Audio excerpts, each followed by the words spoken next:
There once lived a man named Scott in the village of Georgia. He and his wife Nicole used to work really hard. Due to poverty, they could not afford food. Scott and Nicole had pure hearts, but people used to misbehave with them because they were poor. One day, "Listen, why do people misbehave with us? What wrong have we done to them? When I went to fetch water, they were looking at me differently and made me realize that we were poor." We have not done anything wrong to them. These people enjoy seeing us in trouble. Anyways, don't mind them. Otherwise, they will make our lives difficult. We should always think about good things. I am hungry. Let's eat some food. "Let's go. You go freshen up. I will set the plates." Scott and Nicole slept after having dinner. The next day, she completes all the chores early in the morning and goes out to work. Then Scott also gets ready and comes there. I might be a little late today. You have dinner without me, okay? "Okay, fine." I am going then. "Okay." After this, Nicole and Scott leave for work. While Nicole was working in a field, she felt thirsty. Nicole goes near her pot to get some water. Since there wasn't enough water in the pot, Nicole goes to the village to fetch some water. Their village was one such village where water was not easily available. There was only one well in the entire village. Everybody drank water from that well. Nicole fetches some water from the well and returns to the field. While she was returning, a big car stops in front of her. The businessman sitting in the vehicle tells her, "Sister, can I get some water please? I am very thirsty but I couldn't find water anywhere. I would be very grateful if I could get some water from your pot." "Brother, you're calling me your sister and you're talking about gratefulness? Here, drink some water. Drink as much as you like." Nicole gives the pot to the businessman. The man felt very happy drinking from the pot. "Sister, you have made me indebted to you. Tell me what you want. I will give it to you." "I don't want anything. The next time you are going through here, please visit my house." "Yes, I will visit your house, sister. I'm going to leave now." "Okay." After saying this, Nicole leaves for her work. The businessman leaves in his car. After some time, the businessman was going through the village again. Then it started raining suddenly. The tire of his car got stuck in a ditch and he was not able to get it out. Oh, my poor fortune. It had to happen today only. The businessman started searching for help. He looks at some villagers and asks for their help. "Brothers, can you help me? My car's tire is stuck here. Can you help me?" Brother, it is raining here. We are trying to reach home and you are asking for our help here. Let us go, brothers. I don't want to get wet in the rain. Let us leave. They all leave him there. The businessman tries to start his vehicle again. Then the businessman sees Scott going from there. Then, "Brother, listen. My vehicle is stuck in this ditch. Can you help me out?" Yes, sir, sure. You try to start the vehicle and I will push it from behind. the businessman goes and sits inside the vehicle and turns it on. Scott tries to push it from behind. His clothes get dirty due to the rain. But he pushes the vehicle without caring about it. After a lot of effort, the car gets out of the ditch. The businessman takes the vehicle a little forward and then stops the vehicle and then comes out to talk to Scott. "Thanks a lot, brother. What's your name?" Scott, "What do you do, Scott?" I do masonry work. I'm looking for work. I couldn't find any work today. That is why I'm returning home. And you just called me. "Oh, okay. I have a huge business in the city. You can come to work there. I like your attitude. I can hire you at my company." Are you telling the truth, sir? I will never forget your help. When I called the rest of the people, nobody came forward to help me out, and you helped me out without expecting anything in return. That is why I am very happy. I am leaving for now. I will come back after 8 days to pick you and your family up. We will go to the city. You go, pack all your stuff. Yes, sir. But, sir, where will we live in the city? I will also arrange for your house. Don't worry about it. Yes, sir. I am leaving now. Make necessary arrangements. Yes, sir. The businessman leaves. After saying this, Scott also returns home. Hey, Nicole, listen. Now we don't have to live in this village. We will leave for the city after 8 days. A very big businessman has offered me a job at his company. Are you telling the truth? This is wonderful news. Yes, Nicole. The man was very generous. He also helped us find a house. Now we don't have to live here. You pack up all of your stuff. Yes, I will do it. After saying this, both of them continue with their work. A few days passed by, and the businessman comes back to pick them up as promised. The whole village gets surprised with the businessman's luxurious car. Oh, such a luxurious car. That even in front of Scott's house. The vehicle stops in front of Scott's house. The businessman steps out of the car. Oh, sir, please come in. You are here? I cannot believe my eyes. Please come in. The businessman enters his house. Then Nicole comes with water.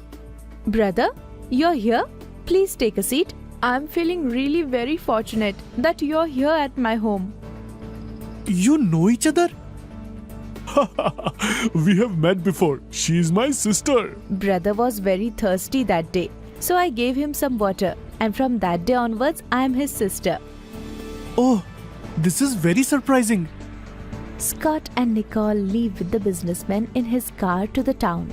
The whole village gets surprised looking at this.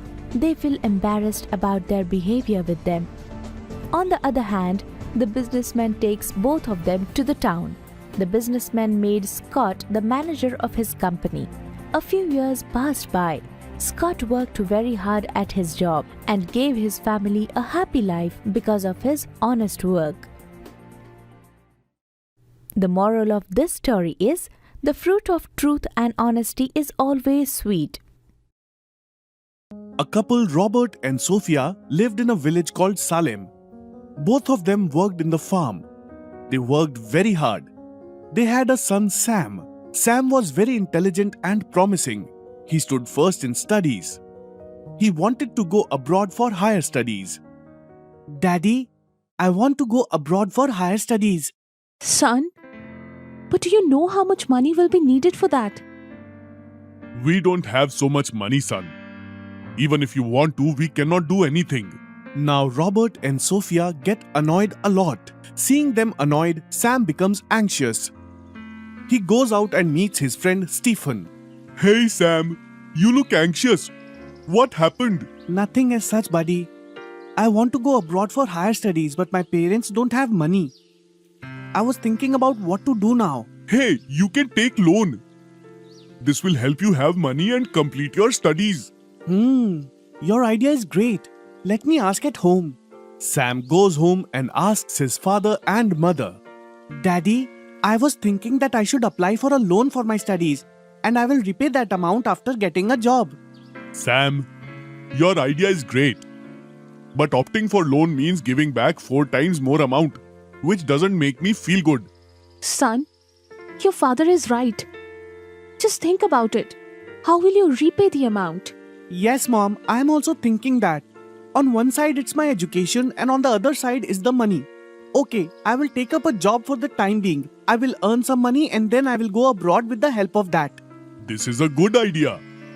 After earning some money, you can complete your studies.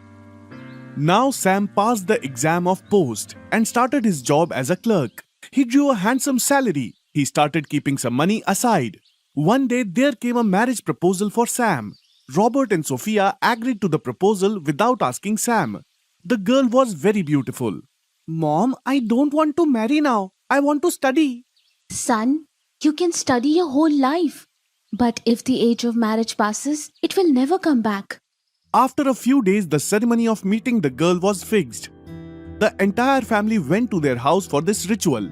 At that time, his would-be wife Rosemary entered the room with tea and snacks. Sam could not keep his eyes off her. Both of them liked each other and their marriage was fixed after their consent. After a few days, they got married and Rosemary came to stay with Sam in his house. One fine day. Whose books are these? So costly and good ones. These are my books, Rosemary. Really?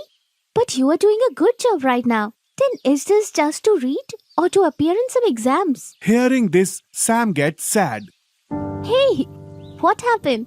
I talked about studies and you became sad. What happened? Nothing, Rosemary. Let it be. Please tell me what's the matter. Now I am your wife. Why do you need to hide from me? Rosemary, I wanted to go abroad for higher studies but could not go because of lack of money. That is the reason why I didn't want to get married. But when I saw you, I liked you. And obeying my parents, I married you. Hey, you want to study further? This is great. You do not worry about me. And do your studies. I will never be a hurdle in your studies. And as far as home is concerned, I am here to take care. You relax and complete your studies. Hearing this, Sam was overwhelmed. Mom, Dad, he wants to study further. And I also want him to do so. Do you give your consent for this? Daughter-in-law, you have expressed such a good idea. How can we say no to that? Sam studies for few days and appears in an entrance exam. He gets selected and he's very happy now. He started preparing to go abroad for higher studies. Rosemary also helped him. Sam goes abroad taking the flight next day. Rosemary started living with her parents-in-law. She started taking care of them and simultaneously started a business of her own. She started making different type of attires and sold them in the market. Slowly she brought in a few needy women with her and she started expanding her business. And Sam was also working very hard in his studies. Few years passed. Now Rosemary became a good businesswoman and there Sam also became a highly educated man. He got a job in foreign. He called home to give everyone this news. Hello, Mom. I got a good job here in foreign. I'm drawing a handsome salary here.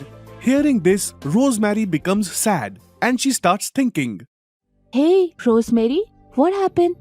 What are you thinking? Mom, I was thinking that I have started such a big business and we did not tell him because we wanted to surprise him. If he takes me to foreign with him, what will happen to my business? What shall I do, Mom? I don't understand. After a few months, Sam receives an invitation for an award ceremony in India. It was a ceremony where successful people were being given awards. Rosemary was also invited there. Dad, Mom, I've been invited in a ceremony. They have called to honor me. Really, daughter-in-law? This is a proud moment for us. Daughter-in-law, all three of us will go to attend your ceremony. Now Rosemary gets ready and takes her parents-in-laws to the ceremony. Sam was already there before they arrived. Ceremony was huge and there were many people over there. So most of the people could not see each other. The youth of our nation, who is highly educated. I invite Mr. Sam on stage for this award. Hearing Sam's name, Rosemary was surprised. His parents were delighted that their son had come back to India and is also being awarded.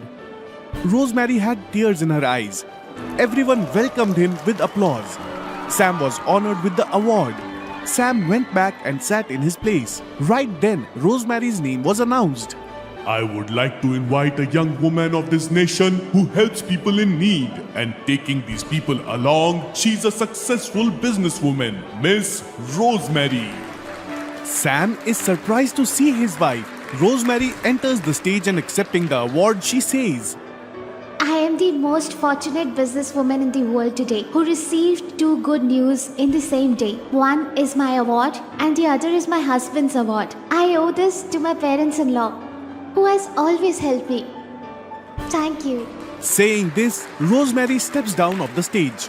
Sam comes and stands in front of her and says, Rosemary, you are here and you received the award as well. You did not tell me that you are running a business. Hey, if I told you this, I would never have been able to surprise you like this.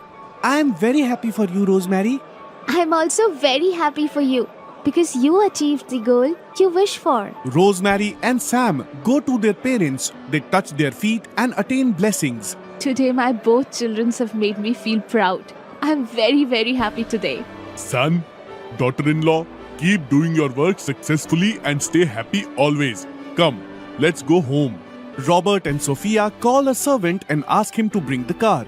Seeing Rosemary's car, Sam is surprised and becomes happy on her success. Everybody comes home by the car. As soon as they reach home, Sam sees that there is a big mansion in place of their old house. Mom, is this our house? Yes, son.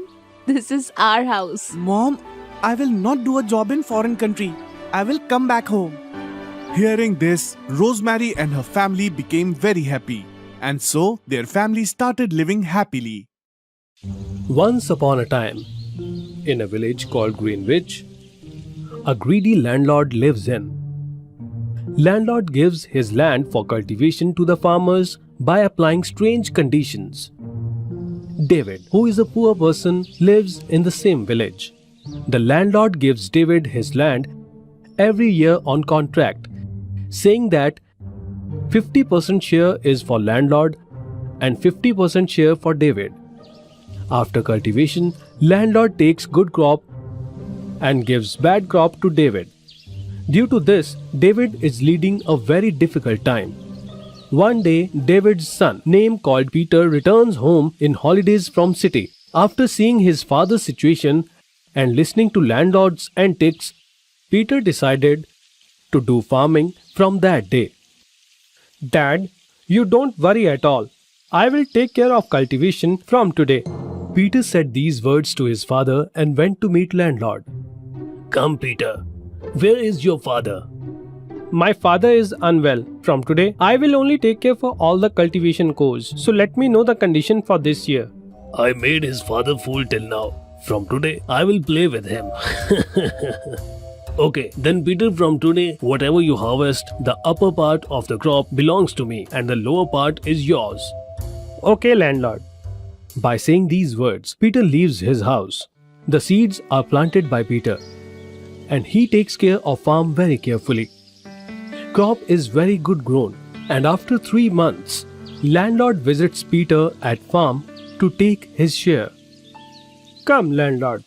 The grass which is grown up is yours. This time I have cultivated groundnuts, so lower part is mine. You can take your part, landlord. Landlord gets angry by seeing this. So landlord starts thinking that this child is making me a fool. Okay, this time I should teach him a lesson. With this thought in mind, landlord leaves that place. After few days, landlord asks Peter to visit him. Hey Peter, landlord asked you to visit him. Okay, you go. I'll come after some time. After some time, Peter visits landlord. How are you, Peter? Don't you want to do cultivation? I wanted to do cultivation, landlord. I was about to come and meet you. Child, this time the condition is a bit different. The upper part belongs to you and lower part of crop is mine. Peter said yes and left the place. He went to cultivate the land. And after 3 months, landlord visit Peter for his share. Come, landlord. This time I have cultivated wheat. As per the condition, you take the lower part towards land, and I am taking the upper part.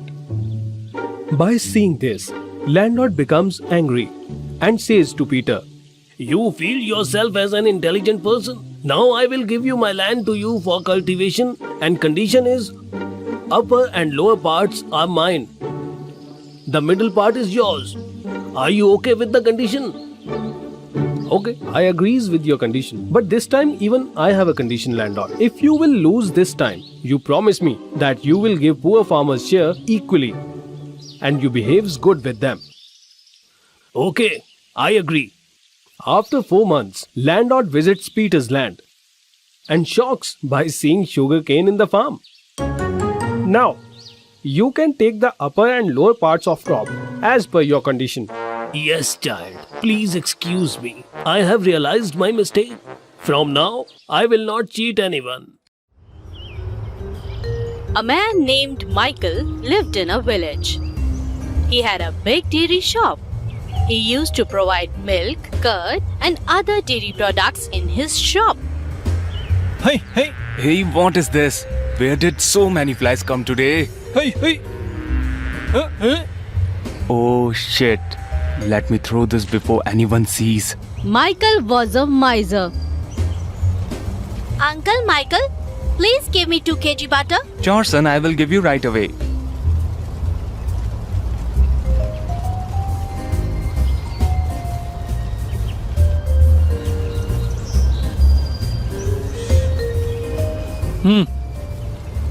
Hey, what is this? Uncle Michael, there is a fly in it. What? A fly? Show me. The boy shows Michael the box of butter. Wait, son. I will give you another box of butter. Michael takes out the fly from the box and hands over the same box to the boy. Take this, son. Is it okay now? Yes, Uncle Michael. Thank you. I will leave now. At that time, there arrived 2 sepoys from the palace. Listen, Michael. 40 kg butter should be delivered by noon in the palace. Yeah, sure. But such a high quantity of butter? Is there a party in palace today? Yes, today the king has thrown a party for the ministers. Okay. Don't worry. You will get the butter on time. Sepoys leave, and Michael starts preparing butter. Listen, Simon. We have to deliver 40 kg of butter to the palace by afternoon. Let's start working quickly. But master, we don't have enough milk to prepare 40 kg of butter. Do one thing. Add half quantity water to the milk we have. That will do the work. But master, that will not be right. If the king finds this out, then he will punish us. You do your work quietly or get lost. Oh, okay, master. Simon adds water to the milk, but even then, the quantity is not enough. Simon goes to his master to inform him. Master, I added water to the milk, but even then, preparing 40 kg of butter is not possible. What shall we do now? Okay. You go out there and look after the shop. I will take care of this. Okay, master.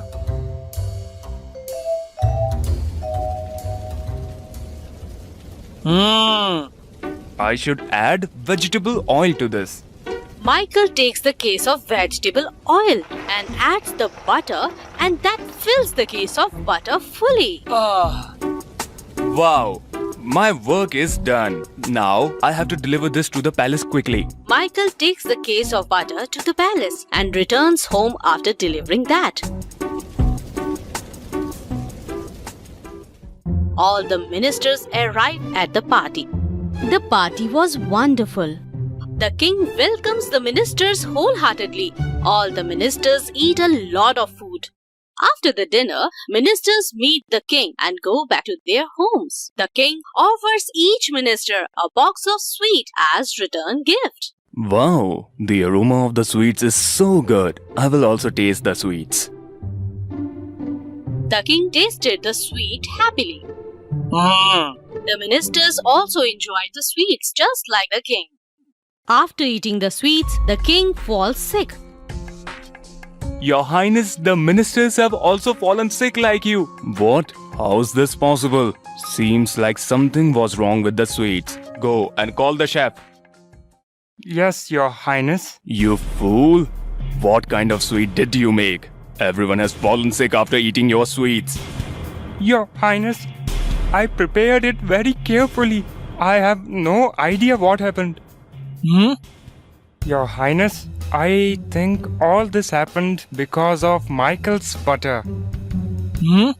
Are you sure that all have fallen sick because of that butter? Yes, Your Highness, because I could smell vegetable oil in that butter. This means Michael cheats everyone with adulteration.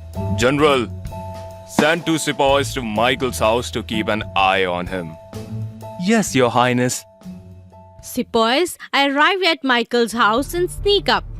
The Michael was adding vegetable oil to the butter. Oh, what's this? Michael is putting everyone in trouble by adulteration. Yes, we should catch him red-handed and take him to the king. Yes, come quickly. Sepoys enter Michael's house and catch him red-handed. You adulterate butter? Now you will have to answer the king. No, please forgive me. Come, now you will explain things to the king. Sepoys bring Michael to the palace. Your Highness, we caught Michael red-handed, adulterating butter. Does this mean that you fooled everyone? Please forgive me, Your Highness. I made a mistake. I will never do this. General, take him and throw in jail. No, Your Highness, please forgive me. I will never do this. The king does not listen to Michael, and the general throws him in jail.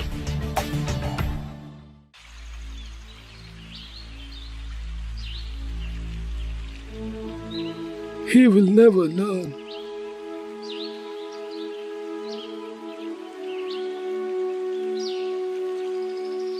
Yes, father. Come, dear. I have to tell you something very important. Sure, tell me, father. I have grown old, tried to civilize him, but I could not improve him. I feel that some lazy ghost has possessed him. Daughter, I give you the responsibility to drive away that lazy ghost. This was Thomas's last wish. Since then, Mia started working on improving David. At first, she thought that if she would help her husband in the fields, then David might also feel like working hard. So she started going to the field with her husband. Early in the morning, both of them would start working together. But David would soon feel lazy and he would sleep in the shadow of a tree. And poor Mia would work all alone. Then Mia started thinking, No, this trick is not working. I will have to find another way. At the same time, an announcement was made in the village. Government is going to distribute free seeds tomorrow morning at 9 at the government office. Anyone who wants can come to the office and take free seeds. After listening to this, Mia went to her husband. Please go to the government office tomorrow morning. But why? Because the government is giving free seeds. Free? Knowing that it's free, David's eyes had a different glow, which Mia noticed. Oh yes, free of cost.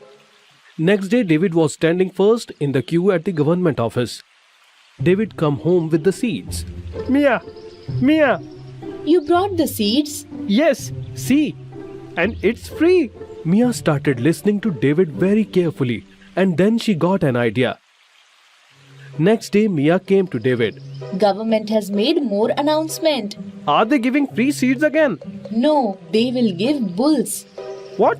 Bulls? That is good. This will decrease my workload to almost half. Tell me, where do I have to go? But this is not that easy. Why? Government has announced that anyone who grows 1 ton of grain in the next 3 months will get the bulls.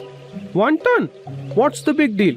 Our field is so big that we can grow 5 tons of grain. But who will do the hard work? You don't like to work, right? But we will get 2 bulls. And then we don't need to work thereafter. Since that day, David started working hard in the fields every day. He used to plow throughout the day and water the fields. After 1 month, the seedlings sprouted. And slowly the fields began to sway. David continued his hard work. After 3 months, David started harvesting them. After a few days, his field had big stalks of grain.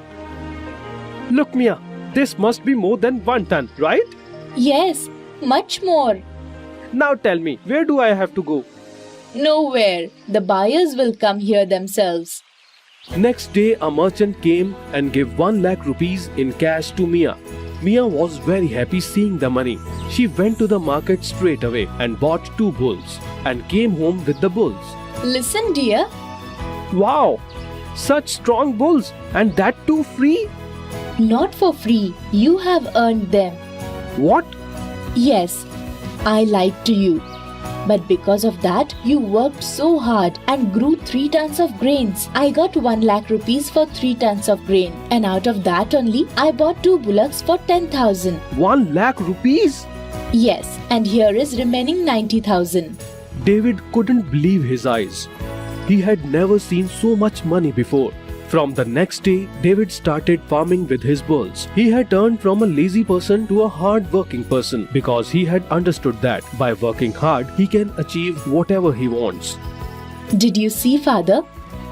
I fulfilled your last wish by kicking out the lazy ghost.